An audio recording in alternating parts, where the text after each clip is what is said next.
Nous sommes le 11 janvier 2034. C'est un mercredi aussi, 2034.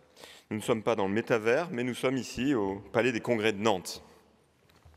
Ce sera l'occasion de mesurer le chemin parcouru depuis le 11 janvier 2023, les premières bis après le Covid qu'on garde un peu en mémoire. En janvier 1934, donc, le président du Centre national de la musique, une présidente, ça serait pas mal au passage, rend hommage à toutes celles et tous ceux qui ont permis que, en 2034, la filière musicale en France soit plus forte que jamais.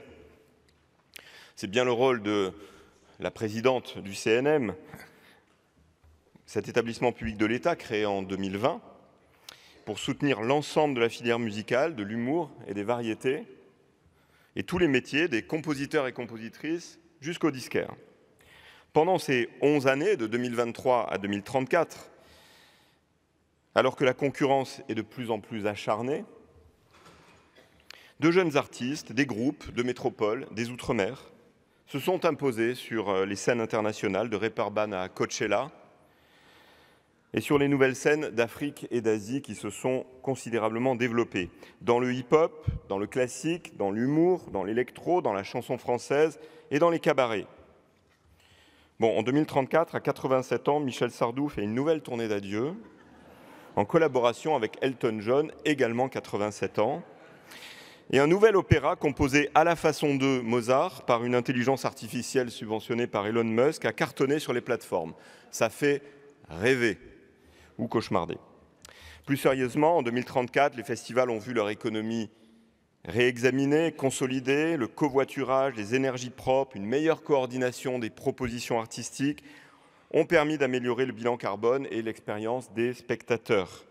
Les billetteries tournent à plein dans toutes les salles de France, quelles que soient les jauges, quels que soient les genres musicaux. L'éducation nationale a fait de la musique une grande cause et cela se voit. Le live a pleinement bénéficié du digital, dans les datas, dans les captations, les diffusions, dans les nouvelles expériences en 4, 5, 6D, qui complètent l'expérience irremplaçable en 2034 comme en 2023, celle que nous vivons dans les salles de concert ensemble, salles profondément modernisées. Les entreprises, les labels, de plus en plus dirigés par des femmes, performent sur les plateformes qui assurent une bonne visibilité à nos artistes, alors que 1,5 million de titres nouveaux sont mis en ligne chaque jour. En 2023, c'est seulement 100 000. Alors, est-ce que c'est de la science-fiction ou est-ce que c'est un chemin ? Ce qui se passera en 2023, où nous revenons, est décisif, mesdames et messieurs. Le Centre national de la musique, bras armé de l'État, outil de concertation avec toute la filière, est là pour accompagner les transitions que nous avons devant nous. Le CNM a, je crois, été utile à la filière de la musique et des variétés dans la crise. Nous devons maintenant consolider et renforcer la musique et les variétés dans notre pays, et je crois que c'est pour cela que le CNM a été créé.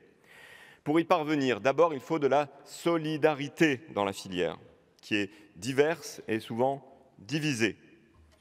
La crise a souligné fortement un point essentiel, les auteurs, les autrices, compositeurs, compositrices, les interprètes, le spectacle vivant, la production phono, l'édition musicale sont toutes les composantes d'une même filière.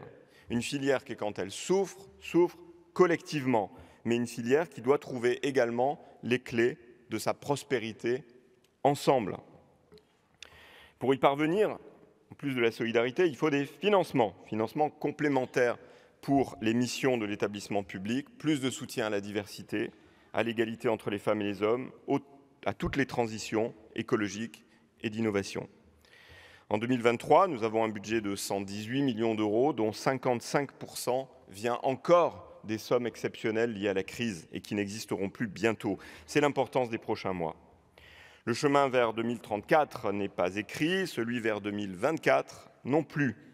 Il y a des aléas, des menaces, le risque d'un affaiblissement de structures, entreprises ou associations fragilisées, le risque d'une désertification d'une partie du paysage musical, d'une concentration de l'offre au profit d'acteurs, notamment internationaux, poussés par leurs États avec des stratégies puissantes.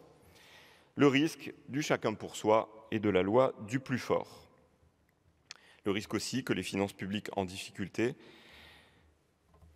induisent à nouveau un statut non essentiel pour la musique alors qu'elle est partout et que ses mérites pour nos sociétés sont immenses. Alors, pour écarter ces menaces et pour qu'en 2034, nos successeurs et successeurs, à vous comme à moi, puissent dresser un bilan positif de la décennie qui s'ouvre, c'est maintenant qu'il faut agir.